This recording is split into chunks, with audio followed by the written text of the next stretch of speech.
Hello সবাইকে, welcome back to my new mini vlog.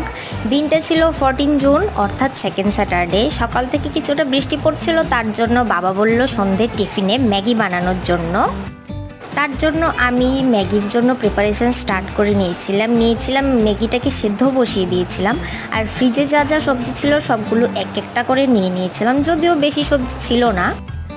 আমার ম্যাগিতে personally capsicum আর গাজর দিতে খুবই ভালো লাগে, কিন্তু ওইগুলো বাড়িতে ছিল না বলে দিতে পারিনি। সব সবজিগুলো এক এক করে আমি কেটে হলুদ লবণ দিয়ে ভাজা করে নিয়েছি। মাসে আমি 3-4 দিন এরকম টিফিন বাড়িতে বানিয়ে থাকি, যদিও তোমাদের সঙ্গে ভিডিও শেয়ার করে ওঠা হয় না। লাস্টে আমার ম্যাগি বানানো কমপ্লিট, সস দিয়ে প্লেটে তুলে সার্ভ করে নিয়েছি। ভিডিওটা কেমন লাগলো কমেন্ট করে জানিও। দেখা হচ্ছে নেক্সট মিনি ব্লগে, ততক্ষণে টাটা। আর একটা সাবস্ক্রাইব করে যেও।